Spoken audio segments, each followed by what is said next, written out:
Well, I saw one of these advertised, and I thought, you know, why not? I'm a Red Power guy, and it's a Red Power, well, it's magnetized there, so you can put it right on your tractor. And it's actually, it's a lot nicer than I thought it was going to be. It's almost too nice. Jeez. Thanks, Red Power. Get you one. And just looking at this, I mean, it's got a place back here in the back for your phone. Up here for a drink. The magnet in the back is rubberized, so you're not going to scratch the metal. But I could see having one for every tractor.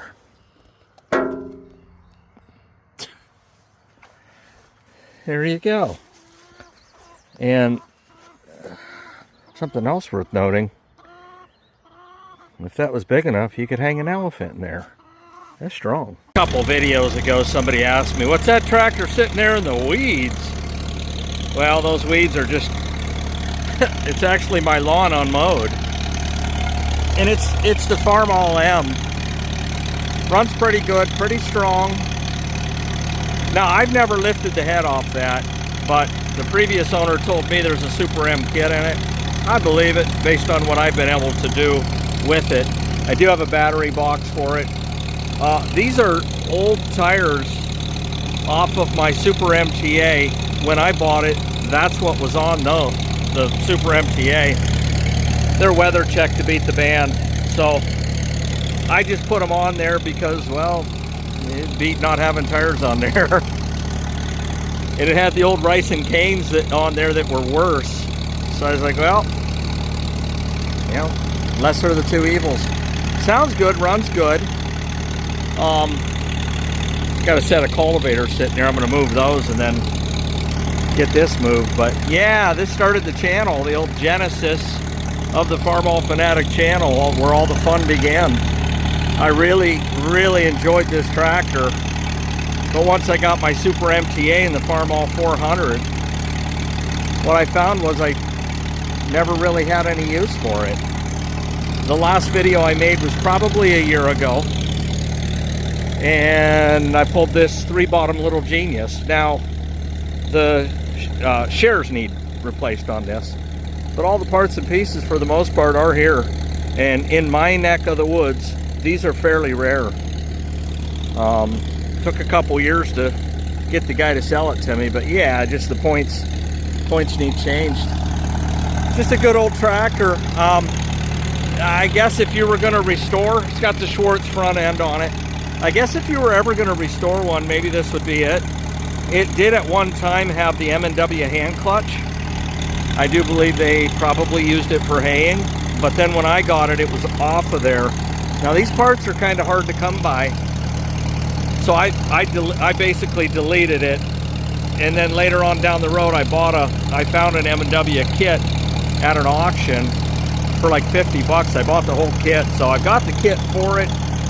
If somebody ever wanted to add one back to it, it's there, and make this tractor original.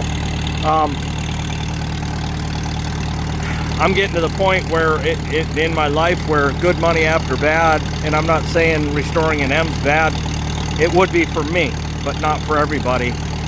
I do have a battery box. I think I already said that. She sounds thunderous. I always love the sound of this M. In this M, I did put an electronic ignition on it. I got sick of changing points. Somebody recommended I do that on the 400. I probably will. This is much easier to deal with. I also learned that when you leave a hot key, it burns your module out. Learned that the hard way, and they wouldn't cover it because it was operator aired. It is getting some caribou food on it, you know, but the sheet metal's straight. It's not hooked in here. I put a new alternator on it, and the belt was too long. It needs, I don't know, about an inch and a half shorter belt, and that'll clip in fine. Anymore, when I do conversions or put a new alternator, I always go with a mini, like I did the 400. But yeah, there really ain't nothing wrong with this tractor as far as it just needs a new home. I would go through the steering. It does have the friction throttle up top. I haven't really 100% decided if I'm going to sell it because there's so many parts on it. Like just this alone is Christmas tree valve system. those are hard to find. I don't see those for sale unless they're on a tractor at an auction. But I don't know, man. When I bought it, I did a full service on it. Rear end, engine oil, rebuilt the carburetor. Never messed with the manifold. But yeah, Joyrider seat up top needs, I wouldn't say it needs reupholstered, but at least the cover needs stapled back down. Yeah, this was the pride and joy of the channel at one time, and I don't know. I mean, at what point in time are you just storing metal? I'm not Pa Cats.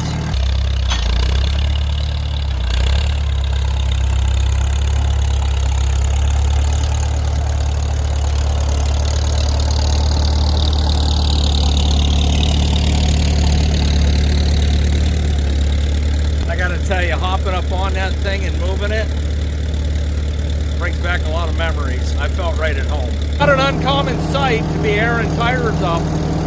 When I bought this tractor 10 years ago, it needed steers then.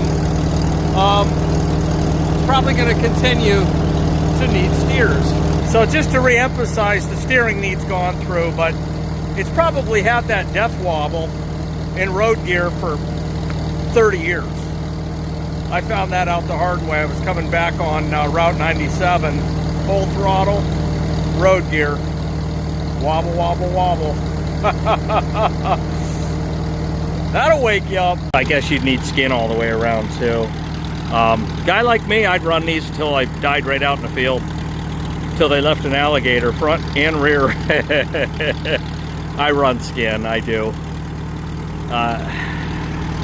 Not cheap. I do have a, these are 650 16s, and I do have a new pair, but they're gonna go on the MTA. The 400's good, but yeah, you know, it didn't deserve to take a back seat over time, but it did. I did put an inline filter in this. That helped tremendously. It's I think a Napa 3003, but I cleaned the tank out also when I just did a bunch of stuff to it, really. The old Yeller. I'll get some of my wrenches out of there. Most of those in there were for like adjusting the carburetor or fixing the fuel line or whatever, but yeah, dish in. Guy told me he had that set up, dish in like that for plowing. They used to pull a 3 bottom. And I believe it, because I pulled a 3 bottom and a 12-foot set of discs with it. All provable, all on video. Put a new starter on it. I'm just trying to remember things I did to it.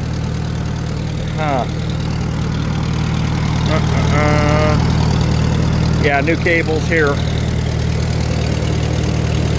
I think this was a new cable a couple years ago. She's faded. She's doggone faded.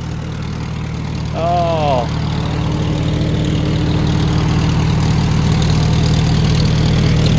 Does have the these, you know, for disking. Those were nice. Got the hydraulic line cover. Put your foot right down, foot start. I don't know, man. It's just a daggone Farmall M. Yeah, these points ain't really worth a flip, but I don't know. She's welded up in the rear. Yeah, points ain't no good. Probably be better off just cutting these off and throwing some new plow chiefs on there. Some 14s. Well, Farmall A. Dirty as can be. Let's see, right there. Handshake. Maybe some choke. I don't know. It's warm out, but. Well, she's a starter. Make no mistake about that. Good gravesky. Well, the Farmall A, the 1947 Farmall A. I just backed her out of the barn, and it's filthy. I mean, we got caked on dust. I'm gonna spray her down, hose her down, and then talk about it. All right, that looks a little better. I just hosed it off, basically gave it a dust bath. I didn't scrub it or anything, but yeah, 1947, I bought this, man, I couldn't even tell you, maybe 5 years ago, down at WTC auction, and I paid $2,200 for it. Now, since that time, I have done a boatload of work to it, okay? First thing I did, Brillman, whole new magneto on there from Brillman. I didn't mess around. Second thing I did, new carburetor. I didn't mess around. What else? What else? I don't know. I think the lights work. Let's see.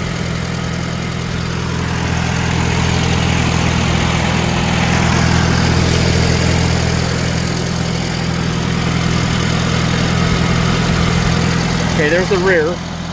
That works.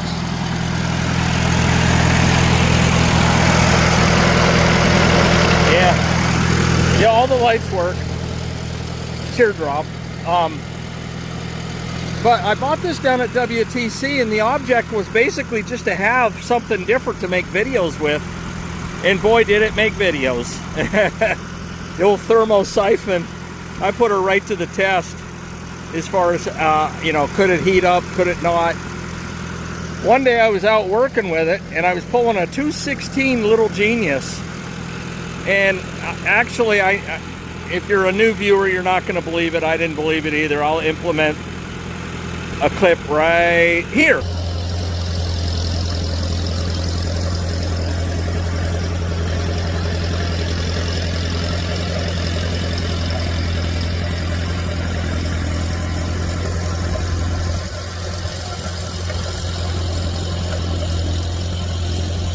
Boy, when you're torquing them like this, no water pump on these at all, but it's not a perfect tractor by any stretch of the means. And I did buy a drawbar for it so I can pull from underneath. If you are going to pull stuff kind of out of its pull range, you definitely want to pull from underneath the tractor and not higher than, you know, axle height, right in that range. So, and I knew, you know, a lot of your 8Ns, your N series in general, that guys went ass over tin cup, killed a lot of guys. I talked to a guy that was an EMT, and they had they got a call about a guy tractor come down on him, and by the time they got there, the muffler impaled his chest. He was instantly dead. He had been dead, you know, at least a few minutes before they got there. But that was never an intention on this. It was to get the drawbar.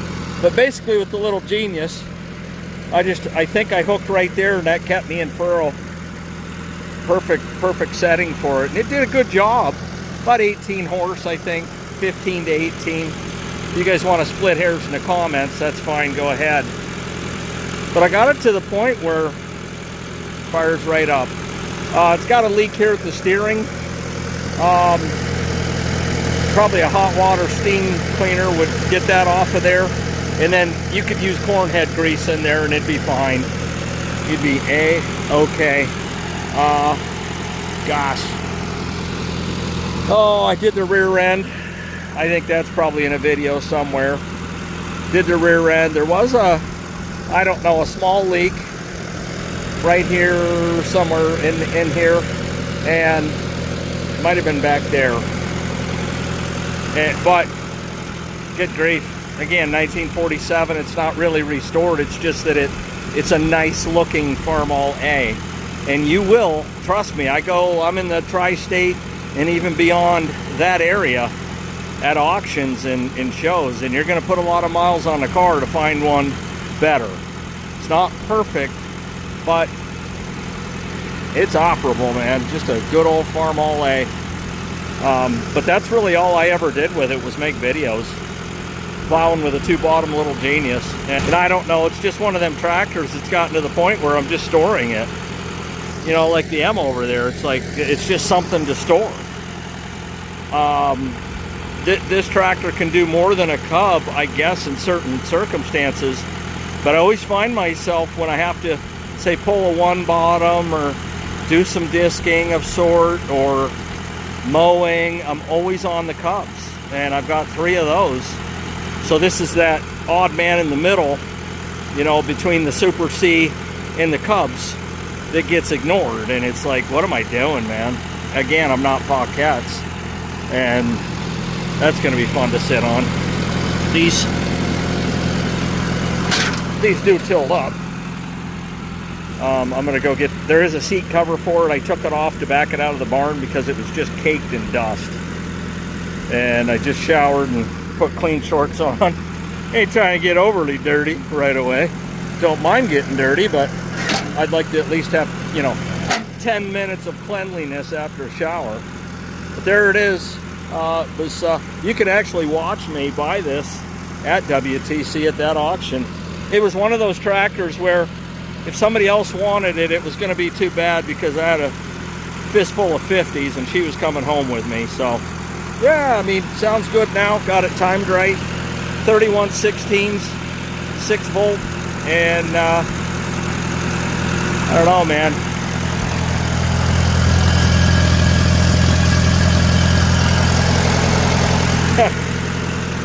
There you go.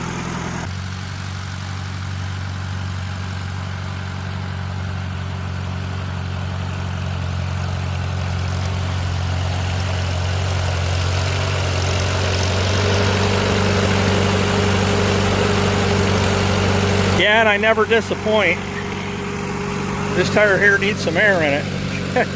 Not a lot. She rolled, but it could use 5 pounds, I guess.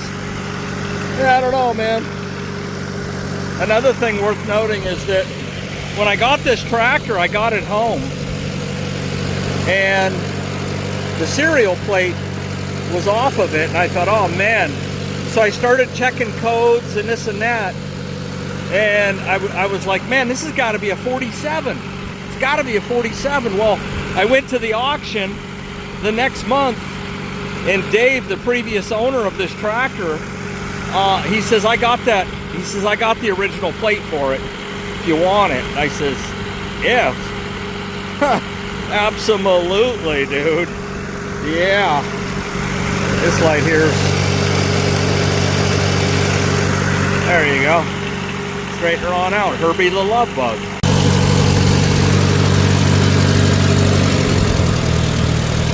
Responsive throttle. When I got it, I changed the oil and everything. This looked like goat's milk in there. Could probably go back under the Farmall A. I've got the Farmall A and the 826 together in a playlist.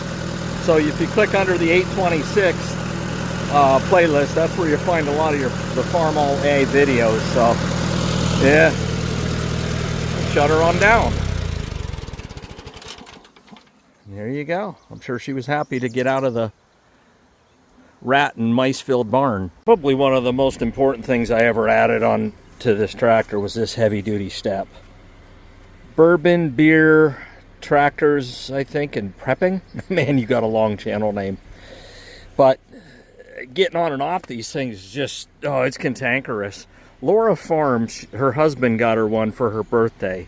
Now, that one's really cool because it's got a sickle blade on it, and I mean, I'll ruin the video for you. They had a yard like this, and she went and cut it with the sickle, and then they baled it.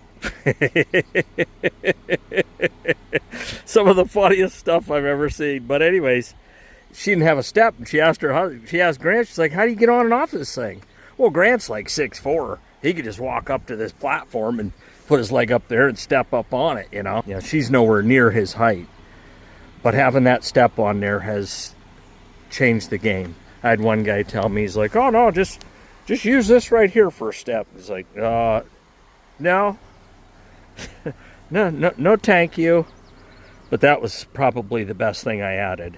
I mean, not having to do with running or the operability, but boy, game changer. In the next video, we're going to finish disking and do some cold emulsion, probably with the Super MTA. Disking with the 826, cold emulsion with the Super MTA. And I'm waiting on the studs to put the duals on, so that would be cool. Also, some of you guys are like, that wasn't a very good job plowing. Yeah, no kidding. Tractor completely wasn't set up for it, and I didn't have the coulters cutting the sod, so, and I had to go in first gear because, I mean, it was, oh, you plow 4 to 6 miles per hour. It's like, yeah, as soon as I got it up to 6 miles per hour, I'd have to stop. Did you see the distance? It was about 40 yards long. It's all part of putting yourself out there on YouTube. I'll see you at the next video.